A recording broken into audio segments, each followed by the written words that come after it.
Arasko Loreko Balioetasun Teknikaria eta gaurko bigarren islaria aurkeztuko dizuet. Joa Arasko Loreko Santa Maria da psikologian lizentziatua, haurren traumaterapia sistemikoan diplomatua, arreta goiztiarren aditua eta prestakuntza dauka euskartze klinikoan. Psicoterapeuta da Labistu Elkartean. Decía que os voy a presentar a la segunda ponente de hoy.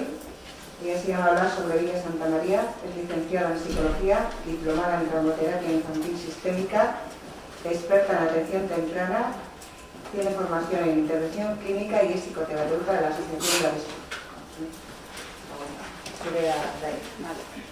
Egunon, danori, eta, nik esan bezala, olatz naiz, Berriztu Elkartean lan egiten dut, eta nire aurkezpena pizkat zuei ezagutaraztea da Berriztu Elkartean, ditugun zerbitzu ezberdinetan, genero indarkeria jasan duten aurren zerbitzuetan egiten dugun lana da. Eta gero ere ekarri dut, egin genuen ikerketa txiki bat, atxikimenduari buruz, lehen aipatutako atxikimendua ez, zer nolako atxikimendua duten indarkeria matxista jasan duten adingabeek. Bueno, pues buenos días, egunon, soy, como bien ha dicho Edurne Olatz, trabajo en la Asociación Berriztu y un poco mi presentación va a ser el daros a conocer lo que desde Berriztu, en los diferentes servicios que atendemos a menores víctimas de violencia de género, de violencia machista, el trabajo que se hace desde los diferentes servicios. Y también hicimos un pequeño estudio, no llega a investigación, que antes hemos estado hablando un poco de la investigación, hicimos un pequeño estudio sobre el tipo de apego que tienen las niñas y los niños que han sufrido violencia de género. Os he traído un resumen del estudio también para darlo a conocer y que veamos también esa afectación y qué es lo que pasa o qué es lo que aparece en estas niñas y en estos niños. Bueno, pues un poco como introducción, sí que quería trasladar desde dónde, que se ha hablado esta mañana, lo ha hablado Jorge también, cómo la visibilidad de estas niñas y estos niños viene desde el ámbito social, desde lo social nos dimos cuenta y nos empezamos a dar cuenta de que estas niñas y estos niños eran víctimas de la violencia de género, y se empezó a considerar que eran víctimas, y ahí y desde lo privado se pasó a lo público, desde la experiencia en las personas que trabajábamos previamente con estas mujeres, empezamos a ver que las hijas y los hijos que tenían a cargo tenían un daño, tenían una afectación, y ahí fue con todo nuestro gran trabajo, desde este tercer sector, que es fuente de información, cómo se empezó a visibilizar.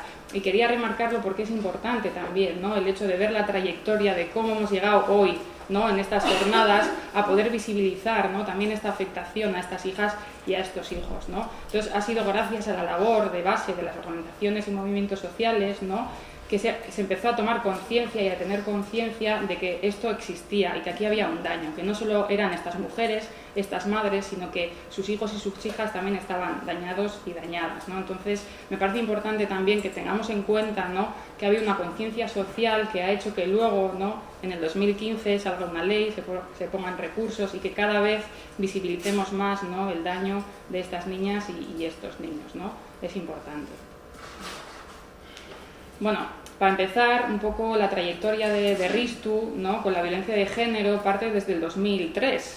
No llevamos poco haciéndonos cargo un poco de esta problemática social.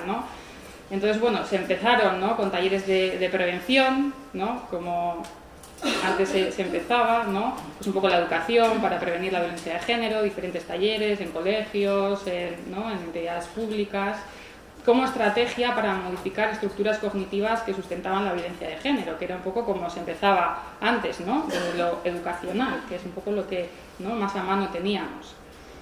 Desde Berriztu también, en todos los proyectos tenemos muchos servicios, en diferentes provincias, y entonces en todos los proyectos sí que tenemos integrado un enfoque de género, de manera transversal, bien en los servicios en los que atendemos a niñas y niños y bien en otros servicios también que no se atienden a niñas y niños, víctimas de violencia machista. Entonces este enfoque existe y está, porque es importante también trasladarlo a todos los ámbitos y a todos los profesionales que trabajamos con personas.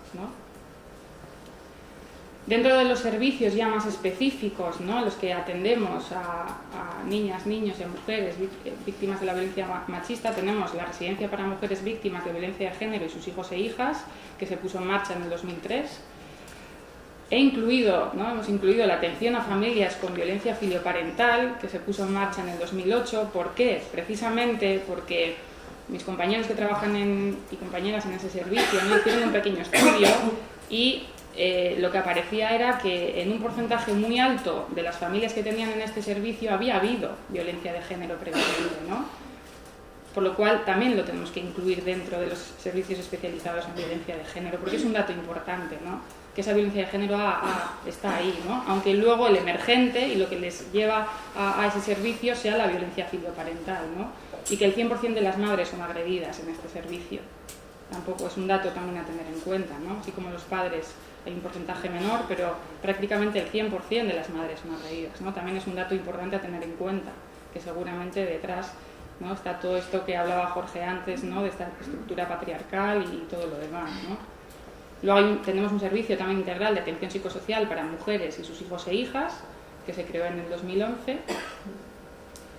Y finalmente en el 2016 se puso en marcha, ¿no?, la atención especializada a niñas y niños víctimas de violencia de género, ¿no?, que es el servicio más reciente, que es justamente, ¿no?, al año siguiente de cuando sale la ley, ¿no?, que es lo que permite también el poder, ¿no?, visibilizarlo. Si os dais cuenta, los demás servicios, ¿no?, primero están las mujeres víctimas de violencia de género y luego ya, ¿no?, si vemos que ahí están los hijos e hijas, también se les incluye, pero en el 2016 tenemos un servicio en el que prioritariamente, ¿no?, el foco son las niñas y los niños. Entonces, bueno, pues un poco también, ¿no?, para que veáis el recorrido y el trayecto de nuestra asociación, ¿no?, de Berristo. Vale, ¿qué tipos de atención ofrecemos, ¿no?, en todos estos servicios que os he nombrado? Nosotros apostamos por el tipo de atención mixta en los servicios, ¿no?, atención socioeducativa y atención psicoterapéutica. En todos los servicios, en los 4 servicios que os he nombrado antes, tenemos las dos tipos de atención, ¿no?, importantísimo. Precisamente para la pregunta que antes, ¿no?, se ha hecho por ahí atrás, de qué hacer, de cómo hacer, ¿no?, que Jorge nos ha dado las 3 claves. Tenemos que atender al final todos los ámbitos, ¿no?, y solo lo podemos conseguir si podemos optar por tener una doble atención para poder abarcar todas las necesidades, todas las carencias, todas las dificultades que pueden traer estos niños y estas niñas y el contexto. Es importantísimo incluir el contexto en la intervención, fundamental, para que podamos llegar a lograr, ¿no?, pues ser el terapeuta, ¿no?, de apego, el resiliente, ¿no?, porque tenemos que abarcar todo esto, ¿no? Entonces actuamos siempre en conjunto, tenemos ahí suerte de poder, ¿no?, contar con estos dos tipos de atención, con equipos, ¿no?, que tengan la figura de psicólogo, psicóloga, educador y educadora, ¿no?, y al final los resultados siempre van a ser mucho más óptimos, más positivos, ¿no?, que solo si tenemos la atención socioeducativa por un lado o la atención psicoterapéutica por otro, ¿no? A veces se nos queda un poco cojo, entonces, bueno, pues sí que es verdad que ahí tenemos la suerte de poder integrar, ¿no?, las dos atenciones. Entonces, bueno. Entonces, en general, ¿no?, luego con la especificidad de cada servicio, ¿no?, ¿qué es lo que abordamos? ¿Cuáles son los objetivos de ofrecer una atención socioeducativa? Pues nos centramos mucho en la competencia parental, importante, lo ha dicho antes también Jorge, ¿no? O sea, importantísimo tener a las madres en cuenta. No podemos solo, ¿no?, en un servicio de atención psicológica a menores, no tener en cuenta a las madres, a las figuras de referencias significativas que es lo que les va a aportar y les va a ayudar también a hacer ese proceso de recuperación del daño, ¿no? Habilidades de crianza, hay que enseñar, hay que estar ahí, tenemos que tenerlo en cuenta también, ¿no? Qué habilidades de crianza tienen, qué hay que potenciar, qué hay que cambiar, qué hay que... ¿Vale? Dinámicas familiares, muchas veces el hecho de haber vivido esa situación de violencia de género hace que hayan tenido que amoldar las dinámicas familiares, los roles en el sistema familiar también, ¿no? Han tenido que convertirse, han tenido que sobrevivir y se han adaptado a la situación de miedo, de incertidumbre, de amenaza constante, por lo cual eso puede estar invertido. También tenemos que tenerlo en cuenta para poder abordarlo.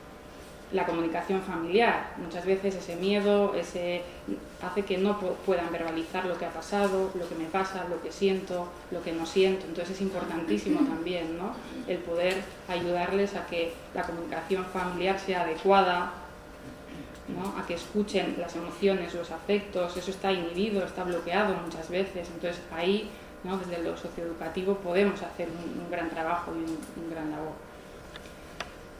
Mucho trabajo en mentalización y concienciación sobre las necesidades de las hijas y de los hijos, ¿no? Porque muchas veces la propia historia, el propio momento vital de estas madres, de estas mujeres, no permite que puedan, ¿no? Mentalizar a sus hijos y a sus hijas, que les visibilicen, que les puedan mirar, ¿no? Porque tienen su propio proceso, ¿no? de trauma, ¿no? Entonces es importante también que ayudemos a que puedan ver, ¿no? a sus hijos y a sus hijas. Y luego, bueno, pues todo lo que tiene que ver con talleres de prevención de violencia de género, que se hace con las madres, con los niños y con las niñas, talleres de habilidades sociales, de autoestima, comunicación, trabajo corporal también, importante el cuerpo, escuchar al cuerpo, ¿no? Porque muchas veces de ahí vienen las señales que nos han bloqueado, las sensoriales, ¿no? El registro sensorial, el registro emocional, muchas veces se queda impregnado en el cuerpo. Entonces también es importante tener en cuenta y hacer un trabajo corporal, ¿no? Para poder desbloquear, ¿no? Temas de psicomotricidad, de talleres de respiración, relajación, visualización, ¿no? También es importante tenerlo en cuenta. Entonces todo esto lo intentamos abordar desde la atención socioeducativa. Desde la psicoterapéutica, ¿no? Pues al final la afectación en las diferentes áreas del desarrollo de estos menores, porque hay una afectación. No me voy a extender aquí porque yo creo que las personas que estamos aquí no lo tenemos claro, que hay una afectación, que hay un daño y que eso lo tenemos, que hay que hacer una buena valoración, es importante también, ¿no? Hacer una buena valoración para saber qué áreas están afectadas, ¿no? Y qué objetivos nos tenemos que plantear y cómo podemos ayudar a estas niñas y a estos niños. Sintonización y autorregulación emocional.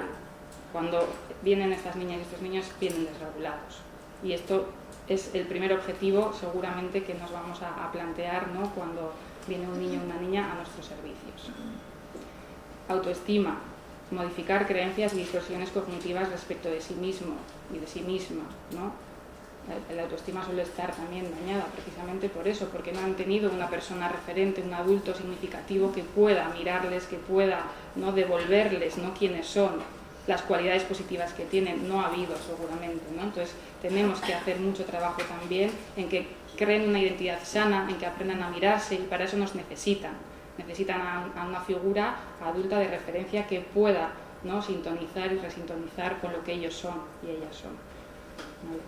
La elaboración y la integración de las experiencias traumáticas desde la atención psicoterapéutica, pues intentamos, ¿no? Llegar a este punto. Apego y el vínculo materno-filial, importante tener el apego en cuenta, porque para poder reparar tenemos que tenerlo y tenemos que incorporarlo a cualquier intervención psicoterapéutica que podamos hacer. Lo tenemos que tener en cuenta, no podemos pasar, ¿no? Porque el apego luego os lo voy a explicar, con el estudio, qué es lo que nos aporta y qué es lo que podemos aportar, ¿no? Teniendo esto en cuenta a estas niñas y a estos niños. Y luego la resiliencia, ¿no? Al final han tenido recursos personales para poder sobrevivir y venir como pueden venir, porque vienen como pueden, ¿no? Como han podido. Entonces eso también tenemos que tenerlo en cuenta, ¿no? Para poder potenciar esa resiliencia secundaria muchas veces, ¿no? Después de esa vivencia traumática y ese daño que han sufrido.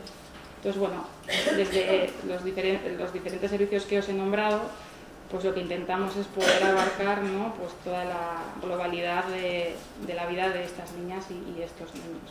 Entonces es importante también que cuando nos planteemos, ¿no? Igual aquí estáis gente de servicios sociales, trabajadoras sociales, ¿no? Poner en marcha un programa específico que pueda atender a niñas y a niños, yo creo que sí que es importante tener en cuenta todo esto, que al final, si no lo tenemos en cuenta, en cuanto empecemos a trabajar, nos vamos a dar cuenta de que vamos a necesitar mucho más recursos para cubrir todas las necesidades, ¿no? De estas niñas y de estos niños. Bueno, yo ahora voy a activar vuestro hemisferio derecho, si me lo permitís, porque me parece importante. Hemos tenido mucho contenido teórico esta mañana y entonces os voy a pedir que cerréis los ojos. Nada, 30 segundos, no pasa nada. ¿Vale? Y que yo quiero que tengáis en mente, mientras yo hago esta exposición, a una niña o a un niño de vuestro entorno cercano. ¿Vale? Siempre es más fácil imaginárnoslo si nos imaginamos. Y quiero que tengáis a este niño o esta niña en mente. ¿Vale? Vamos a activar un poco el hemisferio derecho. ¿Vale? Porque os va a llegar mejor la información. ¿Vale? Y que lo tengáis ahí, presente. ¿Vale? Cuando lo tengáis, abrid los ojos y yo sigo. Entonces, ¿no? ¿Cómo vienen? Cuando de repente, ¿no?, estamos ya en un servicio y vienen estas niñas y estos niños, ¿no? ¿Cómo vienen, ¿no? ¿Qué mirada suelen traer, ¿no? Un poco el reflejo de qué sentirán, cómo vendrán, ¿no?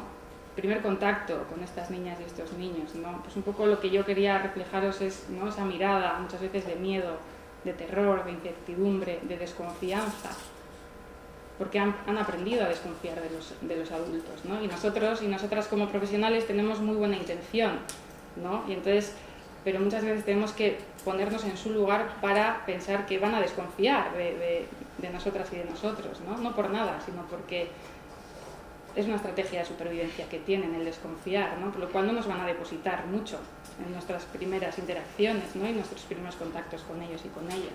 Entonces es importante que tengamos en cuenta esa mirada, porque esa mirada nos va a hablar de cómo están, ¿no? Y de cómo me tengo que situar yo como profesional, porque me tengo que situar yo, no se tiene que situar el niño o la niña. Antes hablaba, ¿no?, Jorge, de narrar, de verbalizar, ¿no? Vamos a tiempo al tiempo, ¿no?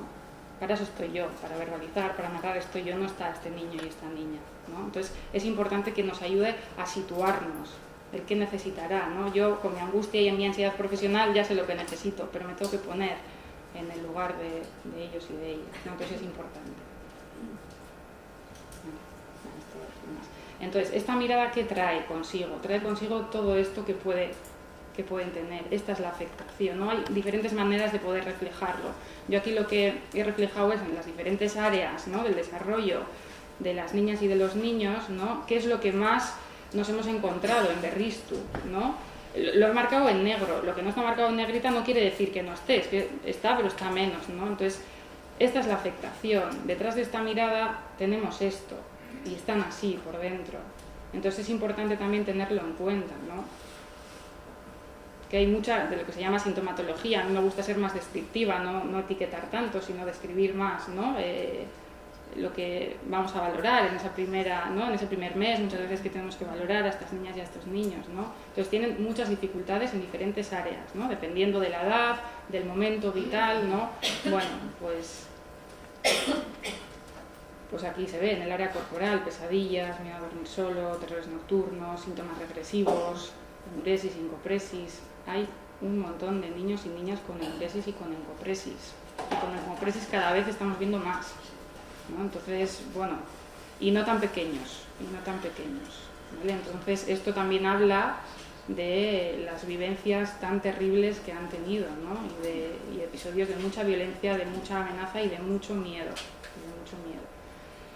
En el área afectiva, bueno, pues desregulación emocional, rabia, agresividad, cambios repentinos de humor, ansiedad, depresión, sentimientos de culpa, sensación de desprotección constante, ¿no? Y esto lo tenemos que tener en cuenta también, que con esa sensación van a venir, ¿no? Que cuando vienen, ya sea al medio residencial, ya sea al servicio municipal, ya sea a atención psicológica, ¿no?, la sensación de desprotección van a tener. No van a querer, quizás en un primer momento, ¿no?, entrar en la sala de terapia solos y solas, ¿no? Igual con la ama, no pasa nada. No vamos a dejarnos, ¿no?, como muchas veces ese encuadre rígido, que no, tiene que entrar solo o sola. No.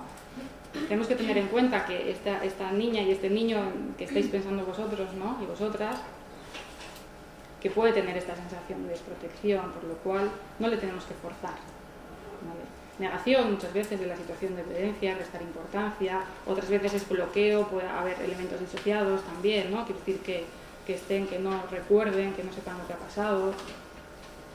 Entonces, bueno, fobias, ataques de ansiedad, retraumatización también, ¿no? Luego voy a hablar de los procesos judiciales, que me parece importante. Antes se ha nombrado el tema de la patria potestad.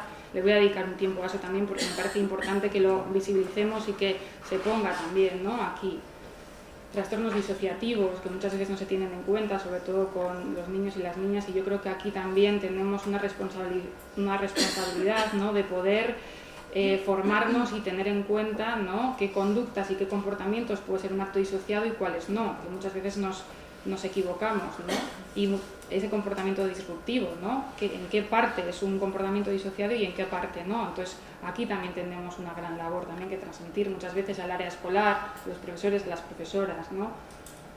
¿vale? Y luego el estado de hipervigilancia constante, ¿no? Que esto hace pues, que luego en la área formativa, lo que ha explicado Jorge antes, ¿no? Que los problemas de aprendizaje estén y la dificultad en concentrarse y en atender, ¿no? Porque están hipervigilantes constantemente, ¿no? Entonces esto no me deja a mí centrarme en otras cosas, y esto nos pasa a nosotros y a nosotras también muchas veces, ¿no? Que si yo tengo un foco de estrés muy importante, a veces se me olvidan cosas. Ay, pero ¿cómo se me ha olvidado llamarle a...? ¿No? Nos pasa habitualmente, ¿no? Cuando yo tengo un foco de estrés, pues el foco de estrés de estas niñas y estos niños es la violencia que han vivido y que han aprendido a vivir en un contexto violento, por lo cual están ahí.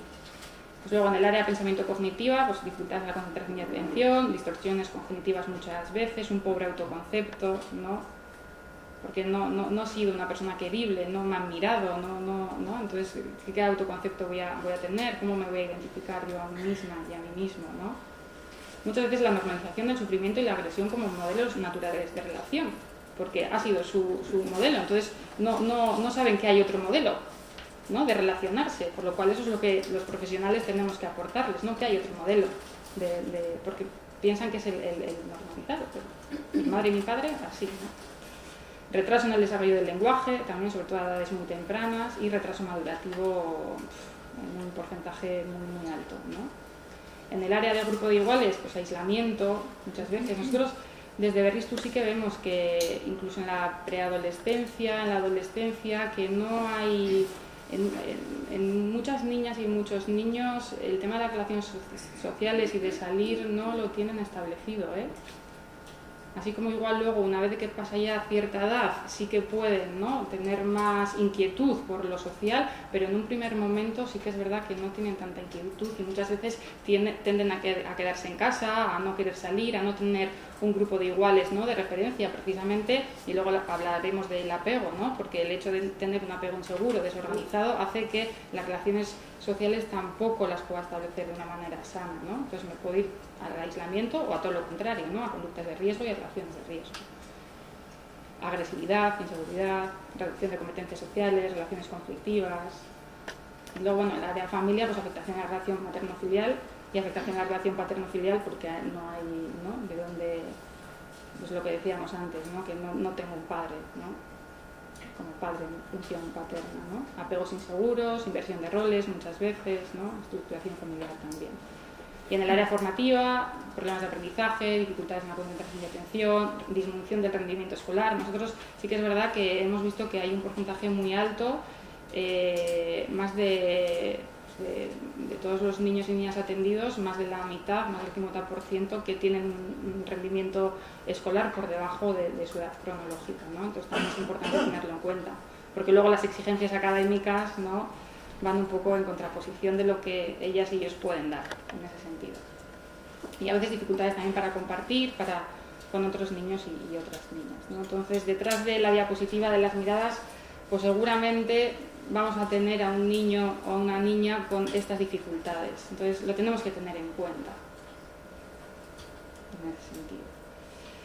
Nuestra metodología de trabajo, bueno, yo he sido alumna de Jorge Barudi, por lo cual esto está integrado en Berriztu, la traumaterapia está integrada en Berriztu. Entonces, ¿qué tenemos que tener en cuenta cuando nos planteamos, ¿no? Una intervención socioeducativa o psicoterapéutica, ¿no? Pues el desarrollo neuropsicoencial del cerebro, por supuesto, no lo podemos obviar. Ya hay evidencias, ya, ¿no? De que esto es así y entonces que hay una afectación en las diferentes áreas del desarrollo y que tenemos que ir a qué áreas están afectadas y en qué momento está esta niña y este niño, ¿no? Porque si no partimos de aquí, no les vamos a ayudar como se merecen ser ayudados y ayudadas, ¿no? Entonces esto lo tenemos que tener en cuenta, por lo cual tenemos que tener mucha formación en el neurodesarrollo, porque nos va a dar muchas pistas, nos va a permitir, ¿no? Poder ayudarles de una manera mucho más eficiente y que les va a aportar más. Las competencias marentales, importante, incorporar a las madres, ¿no? A los servicios, importantísimo, ¿no? El vínculo materno-filial, importante, sintonizar con las necesidades de los hijos y de las hijas, ¿no? Enseñar y aportar a las madres a que puedan sintonizar, ¿no? con esas necesidades. Cuando las madres han hecho un proceso previo, sí que es verdad que es más fácil luego poder elaborar, es importante que las mujeres también hagan su proceso, ¿no? Previo. Entonces es más fácil que puedan llegar a sus hijos y a sus hijas porque han podido elaborar su propia historia, su propio dolor y su propio sufrimiento. Entonces pueden conectar más fácilmente con las necesidades y pueden sintonizar también, ¿no? Por lo cual la mirada, pueden ser mirados sus hijos y sus hijas, eso tenemos que intentarlo, ¿no? Incidir mucho en las dinámicas familiares, para que las dinámicas familiares sean favorecedoras, una vez de que ya, ¿no?, han podido salir de la situación de violencia, ¿no?, que se puedan adaptar a la nueva situación, que ya no tienen una amenaza, no tienen un peligro, teóricamente, ¿eh? Luego voy a hablar de las dificultades, ¿vale?, de que esto sea así. Importante también tener en cuenta el apego, lo he dicho antes, ¿no? ¿Por qué? ¿Qué nos permite el apego? La representación mental de las niñas y de los niños. Tenemos que llegar al mundo interno de las niñas y de los niños. No van a utilizar el lenguaje ni la palabra para explicarnos qué les pasa, no lo van a utilizar porque todavía no han podido dominarlo, ¿no? Dependiendo en la edad en la que estén y la afectación que tengan, ¿no? Entonces es importante que los profesionales podamos acercarnos a ese mundo interno y entonces nos van a hablar de otra manera, no con la palabra, ¿no?, sino muchas veces con los comportamientos, con el juego. Entonces esto lo tenemos que incluir en la metodología. Y el contexto estable, importante, para hacer una recuperación del daño y de la afectación y del trauma que puedan tener estas niñas y estos niños, es importante que lo primero que hagamos sea garantizar que hay un contexto protector y que hay un contexto estable que pueda ayudar a la recuperación de estas niñas y estos niños, porque si no, todo lo que hemos visto en la diapositiva anterior de la sintomatología la van a necesitar, porque si siguen en un contexto amenazante, peligroso, con miedo, los mecanismos que han utilizado de supervivencia los van a necesitar, por lo cual lo primero que tenemos que hacer es poder ver a ver cómo está el contexto de este niño y esta niña para poder plantearme qué objetivos, ¿no?, y qué tipo de intervención podemos o no hacer. Entonces esto es importante, garantizar ese contexto protector para que ayude a que podamos hacer esa recuperación. Bueno, aquí tenemos una de las salas que utilizamos también, ¿no?, en Berriztu, la caja de arena, bueno, antes Jorge también todavía nosotros estamos en principiante, ¿no?, con 2 baldas solamente, pero que es importante, ¿no?, cuando ya nos planteamos desde la intervención psicoterapéutica que el espacio sea acogedor. Y cuando digo que el espacio sea acogedor no solo es, ¿no?, las miniaturas, los muñecos, un entorno agradable para los niños y para las niñas, sino que nosotras también seamos acogedoras en ese sentido, ¿no?, que intentemos respetar los tiempos internos de las niñas y de los niños, ¿no?, que muchas veces yo sé que tenemos que entregar un informe en un mes porque hay que hacer una valoración, porque hay que ver qué afectación tiene, ¿no?, y entonces tengo que hacer pruebas y tengo que preguntar y ven a pruebas y no, pues vamos a tener que respetar, ¿no?, y ver a ver qué nos puede ofrecer este niño y esta niña.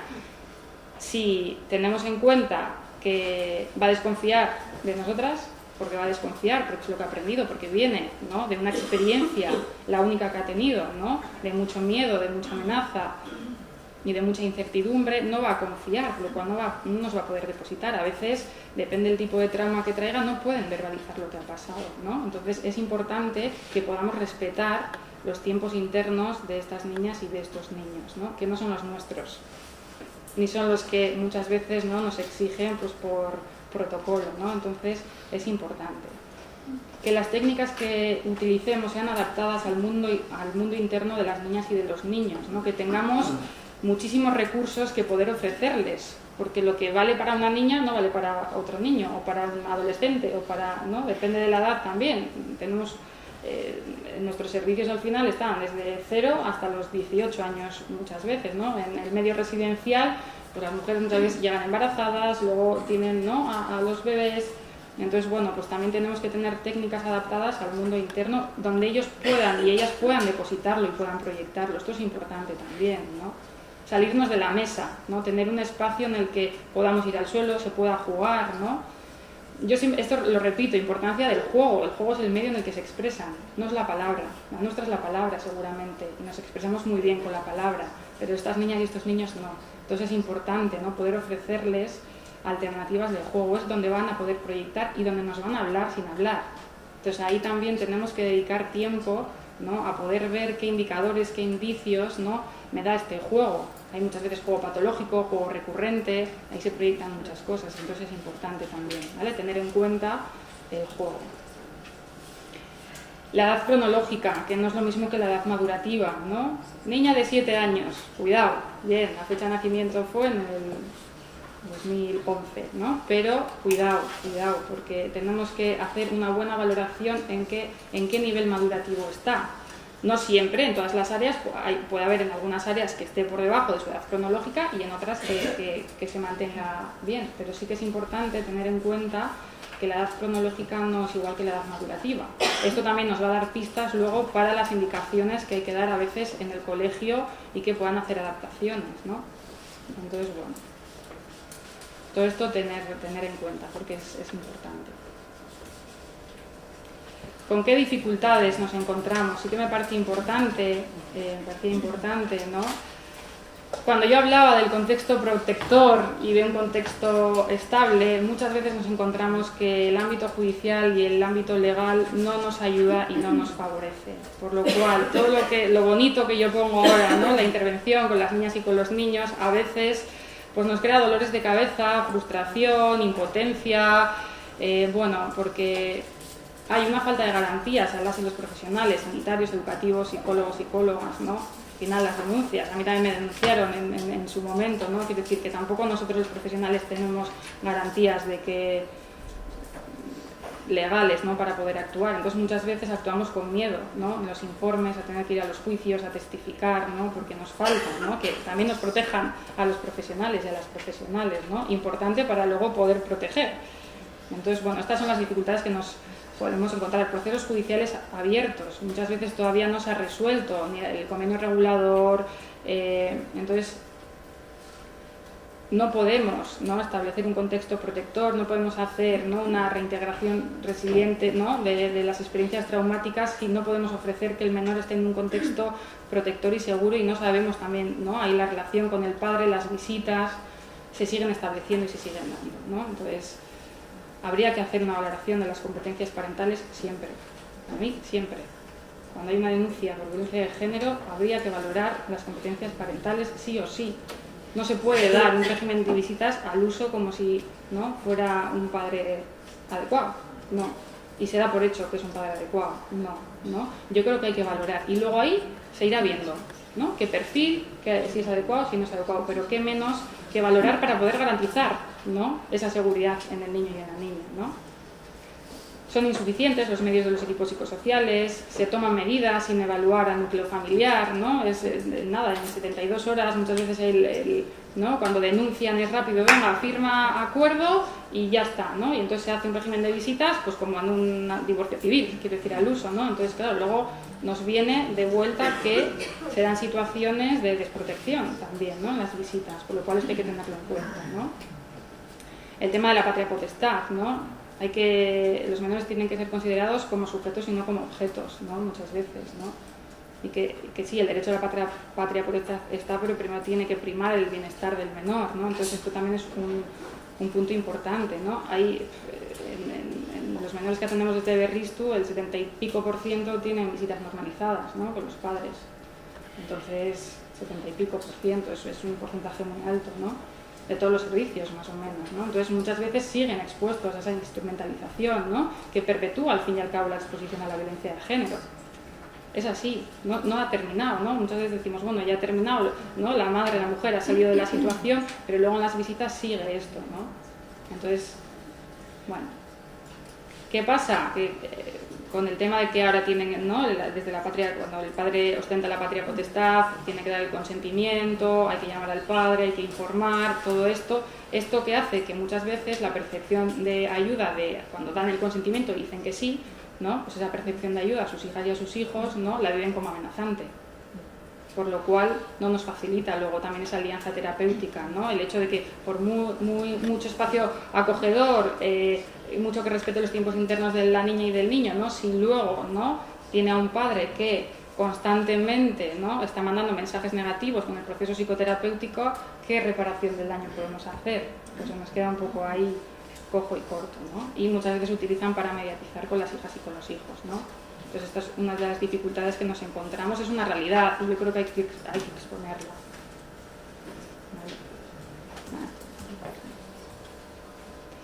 En el ámbito social, Ahora ya empezamos a visibilizarlo más, ¿no? Pero muchas veces las niñas y los niños no han sido visibles en planes de acción y en protocolos en violencia de género, ¿no? Siempre ha sido la mujer y los niños y las niñas han venido detrás. Entonces es importante que empecemos a visibilizarlos, ¿no? En todos aquellos protocolos, en los servicios municipales, instituciones públicas, administración pública, ¿no? A veces falta de coordinación entre los servicios de protección a la infancia y el de mujer, ¿no?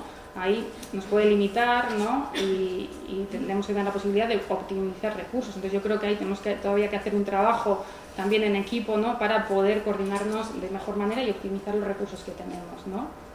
Y luego los escasos recursos especializados para la atención a niñas y niños víctimas de violencia de género, ¿no? Entonces ahí necesitamos más servicios de atención especializada para estos y estas menores, ¿no? Y no solo a través de las madres, ¿no? Que se empiecen a visibilizar, ¿no? Como afectación, como daño. Pues eso es importante también.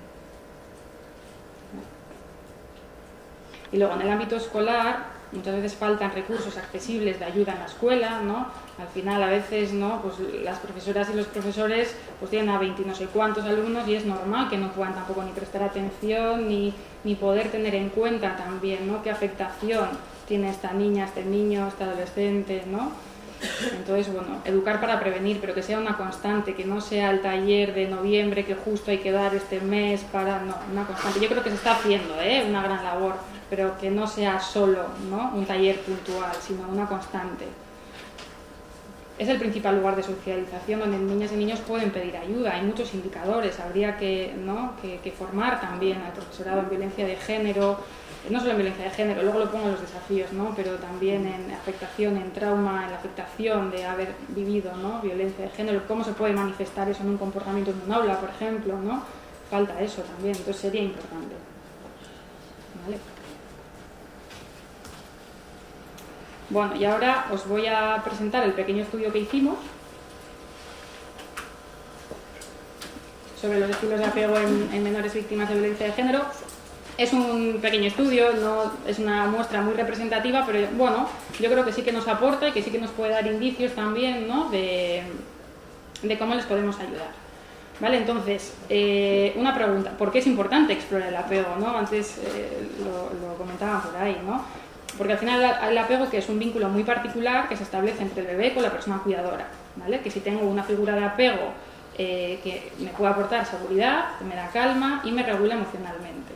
Es una interacción reguladora que permite procesar y manejar las emociones, ¿no? Quiero decir, es la base para luego yo que me pueda regular, por lo cual tiene una importancia bastante relevante, ¿no? Y que cumple una doble función. Por un lado, es la base desde la cual explorar, y por otro, es el refugio, ¿no? En situaciones difíciles yo me voy a ir a la persona ¿no? A mi persona de apego preferente, ¿vale? Entonces, el sistema de apego, ¿qué pasa? Que se activa en situaciones estresantes.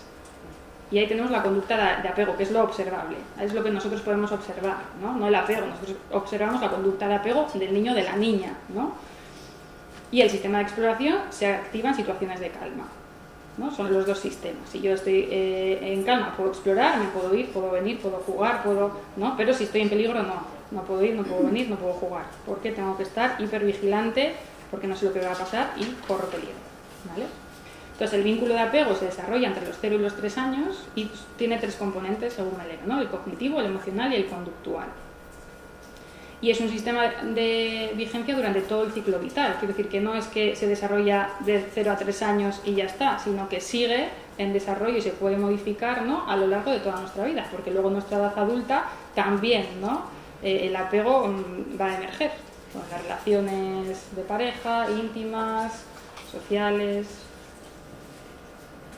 Entonces, ¿qué nos pasa? Que este vínculo de apego puede funcionar de forma eficiente o perturbada, dependiendo de la figura de apego que yo he tenido, ¿vale? Entonces, se construye una representación mental, que es aquí el punto al que tenemos que ir en función de las experiencias personales de cada menor con su figura de apego, ¿vale? Se va generando, en la medida que se desarrolla el cerebro, ¿no? Se genera una representación mental, que es lo que van a tener ellos dentro, ¿vale? Entonces, ¿cómo se genera esa representación mental? Pues dependiendo de las experiencias concretas de interacción que se van repitiendo, van conformando patrones esperables. Si cada vez que lloro yo tengo una machu que me calma, entonces eso es lo que yo voy a ir aprendiendo y mi cerebro va a desarrollar. Si cada vez que tengo hambre me dan de comer, si yo puedo sentir la calma, si no, ahí es, ¿vale? En cambio, si yo cada vez que lloro no tengo a nadie que me pueda calmar y tengo a alguien que me irrita más, porque igual mi madre y mi padre no me pueden calmar porque están nerviosos, porque no saben, porque se ponen nerviosos, entonces eso es lo que yo voy a ir aprendiendo cuando soy bebé, ¿vale? Entonces, esas interacciones concretas, hoy a las 10 de la mañana lloro, me calman, mañana a las 10 de la mañana lloro, me calman, se van a ir generalizando, se van a abstraer y entonces es lo que vamos a trasladar a la mente y es la representación mental que a mí me va a quedar como bebé, ¿vale? Entonces, estos modelos mentales provienen de la realidad, ¿vale? De estas experiencias interpersonales que este bebé y este niño van teniendo con las figuras significativas, ¿vale? Entonces, filtran las experiencias, las organizan, les otorgan un sentido y guían en consecuencia la conducta. Depende de la base y cómo la tenga yo establecida, mi conducta va a ir hacia un lado o hacia otro, ¿vale? Entonces, a través de estos modelos mentales, ¿no?, las personas comprenden, construyen y actúan en sus relaciones, por lo cual es importantísimo, porque esto es lo que a mí me va a permitir, ¿no?, comprender el mundo que me rodea, voy a construirme una idea del mundo que me rodea y voy a actuar en consecuencia. Si yo aprendo a que todo es amenazante, voy a actuar en consecuencia. Si yo aprendo que el mundo es un mundo confiable de protección, también voy a actuar en consecuencia. Entonces, esto es importante, ¿vale? Entonces, después de la primera infancia, las relaciones con las figuras de apego pasan a estar dominadas y organizadas pues, por estos modelos mentales. Por eso os decía yo antes la importancia de ir y adentrarnos en el mundo interno de los niños y de las niñas, no solo de esa conducta, que es lo más visible. Tenemos que ir a qué pasa, ¿no?, en la mente de este niño y esta niña para comportarse de esta manera, ¿vale? Entonces, que tengo un modelo mental seguro si he tenido unas figuras sanas que me han acompañado, ¿vale? O puedo tener un modelo mental inseguro, ¿vale? Entonces, ¿esto qué me va a permitir a mí? Interpretarme a mí misma, interpretar a los demás, al mundo que me rodea y tener expectativas de cómo se comportarán los demás, que esto también es importante. Todos y todas tenemos expectativas de, ¿no?, cómo se van a comportar los demás, los niños y las niñas también, ¿vale? Entonces, bueno, lo que he explicado antes, ¿no?, que es fruto de pues, muchas experiencias con la persona cuidadora, con las personas que me han cuidado, ¿vale? Que luego sí que es cierto que otras experiencias vinculares también influyen en el vínculo de apego, por eso, ¿no?, que los profesionales podemos ser esa figura, ¿no?, de apego terapéutica, ¿vale? Y las relaciones dan forma a nuestro psiquismo y también a nuestro cerebro, ¿no? Es importante que al final la identidad muchas veces también es por las relaciones interpersonales que establecemos, ¿no? Eso es lo que nos da sentido.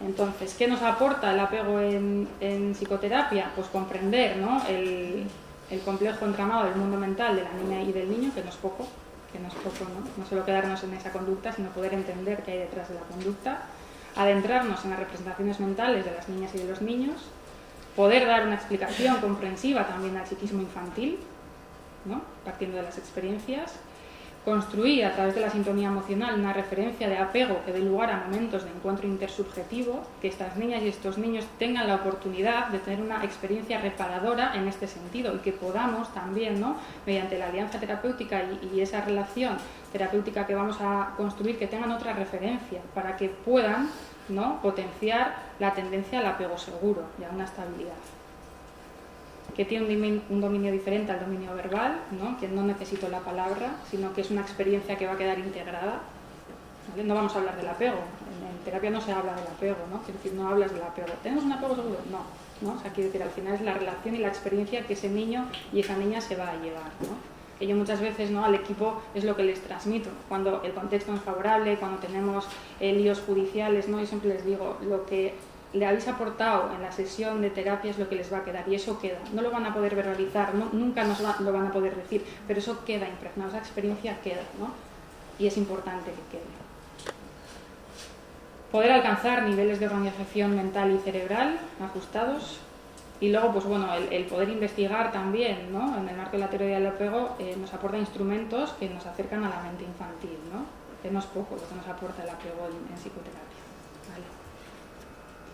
Entonces, bueno, los objetivos que nos planteamos era pues el poder observar, ¿no?, en qué medida los tipos de apego seguro, inseguro ambivalente, inseguro evitativo y desorganizado pues aparecen en la muestra de niñas y niños expuestos a violencia de género atendidas y atendidos en Berristo, ¿vale? Sí que comparábamos con un estudio que hizo Barudi y Marjorie, ¿no? Que ellos hablaban de que entre un 15 y 23% desarrollan un estilo de apego inseguro evitativo en niños y niñas que han sufrido malos tratos.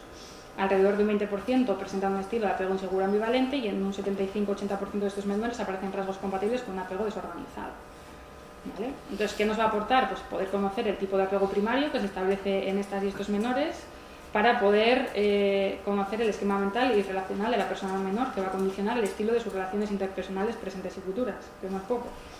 Y poder ofrecerles también una atención psicoterapéutica especializada que pueda integrar, ¿no?, esta realidad. Eran un poco los objetivos que nos planteábamos. Bueno, tuvimos una muestra, 24 sujetos, 5 niñas, 19 niños, entre 5 y 18 años, para que os hagáis una idea. ¿Vale? Utilizamos el test de pata negra, no sé si lo conocéis, es una prueba proyectiva. Entonces, bueno, Félix Loizaga, profesor de la Universidad de Deusto, lo objetivó y nos pareció, bueno, una oportunidad para poder conocer esta prueba, si nos podía servir o no para medir el apego. Es una prueba no invasiva, tienen que, no sé si la conocéis, ¿no? Pues hay unas láminas y entonces tienen que desarrollar unas historias con lo que ven en las láminas, ¿vale? Y entonces nosotros lo clasificamos en 4: apego seguro, apego inseguro evitativo, inseguro ambivalente y desorganizado. Y luego también utilizamos el SENA, que es una prueba psicométrica que evalúa problemas emocionales y de conducta. ¿Vale? Están problemas interiorizados, exteriorizados, contextuales y específicos. No me quiero liar mucho más. ¿Vale? Sin más. Y entonces, el resultado, ¿no?, que pudimos observar, pues que en un 50% presentan un apego inseguro evitativo, un 25% presentan un apego inseguro ambivalente, un 17% un apego seguro, o sea, la mayoría apegos inseguros, y un 8% presentan un apego desorganizado. ¿Vale? Entonces, como podemos comprobar aquí, sí que es verdad que la mayoría presentan un apego inseguro. Niños y niñas expuestos a la violencia machista. ¿Vale? Este dato a mí me parece importante porque sí que recogimos, ¿no?, cuál había sido la primera exposición a la violencia de género, y entonces el 79% de las personas menores de la muestra tuvo una exposición a la violencia de género en los 3 primeros años de vida. El 13% entre 3 y 6 y el 8% entre 6 y 12, que también tiene que ver con cuándo se desarrolla el apego. Es una pista, ¿no?, que nos da... ¿Vale? Y luego, bueno, en función del género, la mayoría de los chicos se sitúan en el eje inseguro evitativo y la mayoría de chicas presentan un tipo de apego inseguro en sus 2 variables. ¿Vale? Bueno, ahí lo dejo. Hay datos que son un poco... Bueno, habría que hacer una investigación como tal, pero lo que decía Jorge, ¿no?, dinero, recursos... Bueno, hacemos lo que podemos. Vale, y entonces sí que nos dimos cuenta que había relación entre el tipo de apego y las dimensiones del SENA, ¿vale? Entonces, los apegos desorganizados sí que tenían una puntuación muy alta en problemas exteriorizados, como problemas de atención, de control de la ira, conductuales, conducta desafiante y conducta antisocial, y problemas contextuales, problemas familiares y problemas en la escuela, ¿vale? Los niños y niñas que tuvieran apego desorganizado tenían puntuaciones altas en estas variables, ¿vale? Y los niños y niñas que tenían apego inseguro ambivalente tenían puntuaciones altas en depresión, en ansiedad, en quejas somáticas, obsesión-compulsión, síntomas postraumáticos y en problemas emocionales, regulación emocional, ¿no?, que tiene que ver con toda la teoría de la afectación, ¿no?, de cómo hay una afectación y cómo el hecho de tener un apego inseguro también hace que nuestros patrones comportamentales tengan una tendencia, ¿vale? Y luego sí que no se obtuvieron puntuaciones significativas en las escalas del SENA con apego inseguro evitativo, pero sí que había una cierta tendencia en problemas de conducta. Y apego seguro no se obtuvieron puntuaciones significativas en ninguna escala, como el hecho de tener un apego seguro también nos va a ayudar luego, ¿no?, en las dimensiones. ¿No? Las conclusiones: el 75% de la muestra predomina un tipo de apego inseguro y que se da una diferencia con respecto a la predominancia del tipo de apego en menores que han sufrido malos tratos directos. La primera exposición a la violencia en la mayoría de la muestra fue en la etapa de 0 a 3 años, etapa en la que se desarrolla el apego. Interesante. Y aquellos sujetos a los que se les atribuyó un tipo de apego inseguro ambivalente o desorganizado mostraron puntuaciones más altas en varias escalas del SENA, ¿no?, que había relación con otros estudios mencionados. No os los he traído porque si no podría estar aquí parte de la tarde, ¿vale? Y luego también una de las aportaciones, pues una nueva herramienta para explorar el tipo de apego, ¿no? Que no es poco, que muchas veces siempre aporta, ¿no? El hecho de tener nuevas herramientas. Entonces, ¿no? El apego temprano influye, aunque no determina, al menos como único factor, sí que influye y está comprobado, ¿no? Y el tener un apego inseguro no tiene por qué condicionar la vida de una persona, pero sí la va a influenciar porque le confiere una especial forma de vulnerabilidad, ¿no? Entonces, ¿qué podemos hacer a través del abordaje psicoterapéutico con las personas menores expuestas a violencia de género, ¿no? Se puede contribuir beneficiosamente en el proceso de transformar un apego inseguro hacia una seguridad más ganada, una tendencia más segura, ¿no? Y un desarrollo de la resiliencia secundaria, ¿no? Esto es lo que les podemos ofrecer, ¿no? Entonces, por ello también es fundamental que desde esa atención socioeducativa también las madres, ¿no? Puedan entender y a la vez puedan ofrecer experiencias y seguridad suficiente para ayudar en la reparación del apego inseguro de sus hijas y sus hijos, ¿no? Entonces es importante también el hecho de que no es algo que se mantenga estable, sino que también lo podemos cambiar, ¿no? Y podemos ayudar a que haya esa tendencia al apego seguro, ¿no? ¿Por qué? Porque el apego tiene capacidad de cambio, no es una estructura estática, es una estrategia también adaptativa que han tenido que utilizar, ¿no? Y se activan y desactivan en función de los niveles de estrés, ¿no? Entonces podemos ir desde los apegos más inseguros a los apegos más organizados, ¿no? Es un poco lo que nos aportaba el estudio, ¿vale? Y ahora ya, para finalizar, pues qué desafíos tenemos, ¿no? Qué responsabilidades tenemos las profesionales que trabajamos en este ámbito, ¿no? Por un lado, desde el ámbito social, ¿no? Poder poner en marcha programas de atención especializada para niñas y niños expuestos a violencia de género, yo creo que es algo que nos lo tenemos que plantear. Fomentar la investigación, la dimensión y los efectos de la violencia de género, yo creo que también, lo que pasa es que ahí necesitamos recursos. Medidas garantistas hacia las hijas y los hijos, ¿no? Esto es importante también, ¿no? Formación interdisciplinar especializada desde todos los profesionales que trabajamos en esto. Protocolos de atención propios, sanitarios, policiales, escolares, ¿no? Como existen para las mujeres, pero también para las niñas y los niños, ¿no? Esto es importante, que se puedan establecer protocolos. Y luego también sería importante, ¿no? Incluir al agresor en la intervención en violencia de género, quiero decir, no solo con talleres, ¿no? Educativos, que lo ha dicho Jorge antes, sino que habría que también, ¿no? Incluir al agresor, como hacen en Canadá, ¿no? Entonces yo creo que también ahí habría que incluirlo, pero en una intervención para poder, ¿no? Reparar. Desde el ámbito judicial, todo. Concienciar, lo intentamos, ¿no? De la conveniencia de visitas supervisadas, simplemente para garantizar el bienestar emocional de las niñas y los niños. Este es el primer punto para mí, ¿no? El importante. Visitas supervisadas, valoración, ¿no? Las competencias parentales, sí o sí. Y a partir de ahí, pues todo lo demás, ¿no? Para eso que necesitamos formación y concienciación a profesionales de la justicia sobre la condición de víctimas de las niñas y los niños expuestos a violencia de género, ¿no? Y de la afectación. Hay que concienciar a esta estructura patriarcal que está en lo judicial, ¿no? Tenemos la responsabilidad de poder concienciarles desde nuestro trabajo, desde nuestra experiencia, desde nuestra sabiduría, desde, ¿no? Las personas que estamos diariamente con estas niñas y con estos niños, ¿no? Que en lo judicial haya espacios físicos adecuados, ¿no? Porque muchas veces es horrible. Entonces, bueno, por pedir que no quede. Incrementar los medios de los equipos psicosociales, que yo creo que serían, ¿no? Las personas que deberían de hacer, ¿no? Estas valoraciones, ¿no? Para valorar, ¿no? Previamente las medidas civiles urgentes, ¿no? Que se establecen y que muchas veces luego condicionan y determinan todo el trabajo que vamos a hacer después, ¿no? Desde nuestro ámbito. Informar también a las niñas y niños, ¿no? Ellos son los protagonistas, ¿no? Y entonces son víctimas, ¿no? Y necesitan comprender qué es lo que está pasando, qué es lo que va a venir, ¿no? Y para eso también necesitan nuestra ayuda, ¿no? Y luego, bueno, la autorización judicial ágil, que bueno, este verano hemos tenido ahí un cambio para la evaluación y tratamiento psicológico a niñas y niños, ¿no? Que con el decreto que salió el 3 de agosto, pues bueno, nos va a facilitar, ¿no? El hecho de poder atenderles sin una autorización previa, ¿no? Entonces, bueno, pues eso está ahí. Y luego, en el ámbito escolar, pues la prevención en violencia de género en centros escolares, que sea constante y que no puntual, y también protocolos, ¿no? Para facilitar el acceso de ayuda en la escuela como lugar de socialización de las niñas y de los niños. También es importante. Hay muchos indicadores, ¿no? Desde la escuela que podemos observar y ver, ¿no? Que nos van a identificar, ¿no? Una situación de violencia de género, una afectación. Entonces, bueno, estos serían los desafíos que desde Berriztu nos planteamos, seguro que hay muchos más, ¿no?, que se pueden incluir. Y bueno, por mi parte, pues esto es todo. Es que ricasco.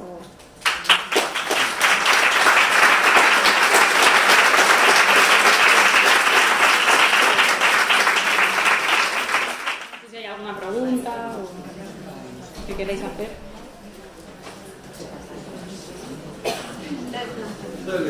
Si no preguntamos, más preguntas. Felicitaciones, maravilloso, digamos, aplicación concreta, práctica, digamos, al trabajo. Me llamó mucho la atención el tema de los resultados de la investigación sobre apego. Esto es interesantísimo. La pregunta es la dosis, o sea, perdón, la cantidad pequeña de porcentaje pequeño desorganizado, apego desorganizado. Esto es una historia que es un aporte maravilloso. Ahora, la pregunta que te quería hacer es que ¿esos chiquillos cuando hicieron la investigación ya estaban en terapia o todavía no entraban? Estaban en terapia. E intentamos, claro, no somos un equipo de investigación, entonces más o menos intentamos pasarles la prueba en la 5ª sesión. Ya. O sea, sí que tenemos, bueno, yo tengo mucha autocrítica con lo que hicimos porque sí que es verdad que hay cosas que habría que mejorar, ¿eh? Lo mismo que la prueba de pata negra, pero esto ya lo podríamos profundizar. Sí, pero maravilloso. El hecho que lo hayan hecho, lo que demuestra digamos, predominancia de los inseguros está. Ahora, lo que también puede ser muy interesante es que el hecho de que estos chiquillos ya estaban en terapia, y es muy interesante eso desde el punto de vista del paradigma de la resiliencia, que poco puede modificar un inseguro, o sea, un desorganizado a un inseguro. Con poco, ¿eh? Esto también lo hemos observado empíricamente. No, o sea, con 5 sesiones podría... Por supuesto. En 5 sesiones, con una metodología coherente, con una actitud como la terapéutica, como la que tú describes, el chiquillo adquiere un mínimo de seguridad, ¿no es cierto?, en el cual la obsesión de controlar la relación interpersonal, que es lo que caracteriza el apego desorganizado, se puede diluir y entonces puede darte una situación ambivalente, que es el más cercano, que es el más está más en el límite entre los trastornos de apego inseguro y los desorganizados. Eso es muy interesante y que además yo creo que valoriza mucho el trabajo que se está haciendo. Porque si tú me dices que encuentras esos resultados sin que hayan tenido una experiencia de relación terapéutica, de relación terapéutica, ahí me estaría como chirriando, digo. Pero algo tendría que haber transformado La 5ª, en 4ª, 5ª pusimos. Excelente.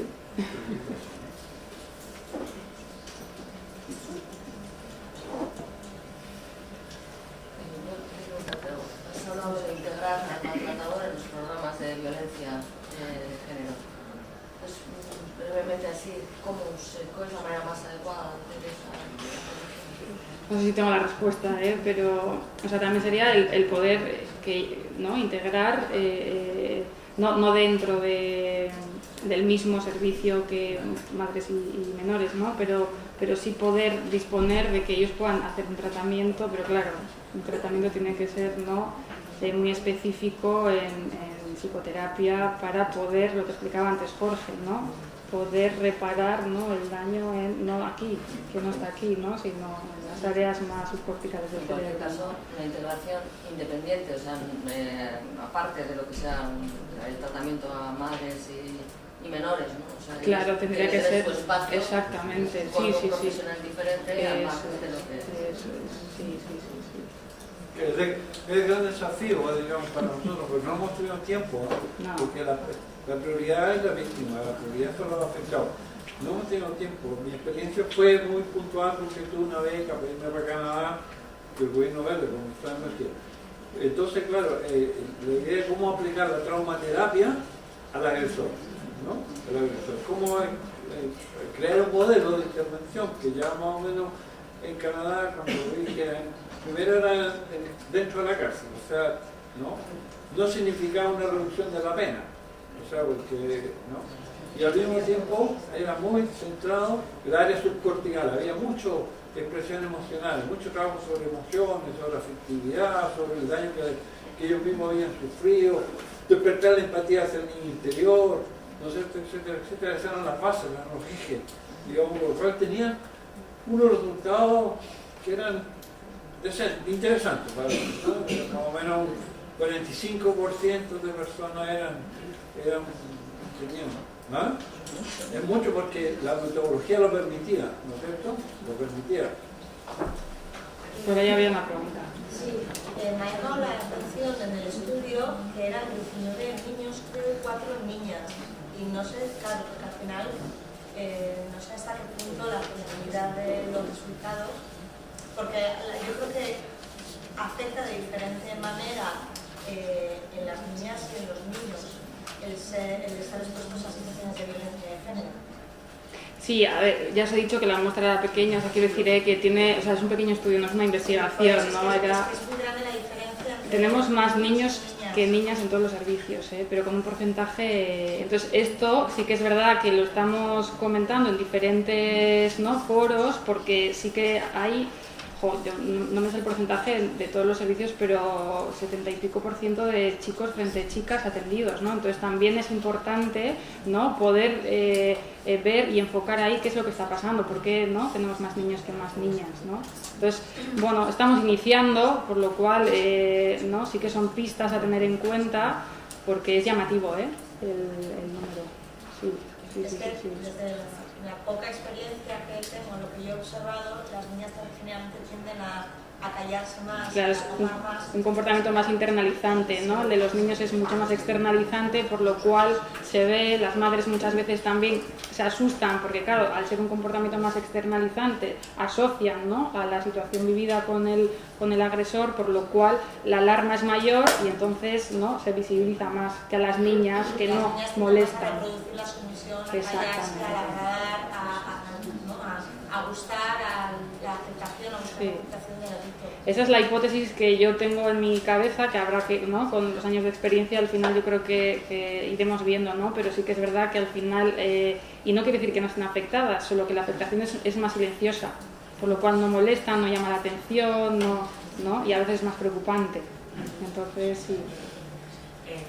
Relacionado con eso, ¿no? Igual sería interesante, o igual sería conveniente, por ejemplo, por la propia experiencia que yo soy trabajadora social en servicio social de base, cuando una mujer víctima de violencia de género solicita ayuda psicológica, se la activa y tiene hijos, sin mucha sintomatología que puedan presentar, ¿no?, por ejemplo, en niñas que están calladas y nadie ha observado nada, directamente también ofrecerles, ¿no?, por lo menos que un psicólogo valore. Exactamente. Realmente, porque sí se ha estado expuesta a una situación. Sí. Aunque no tenga ni comportamiento agresivo ni nada.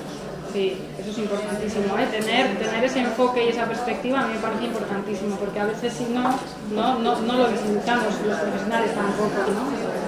Gracias.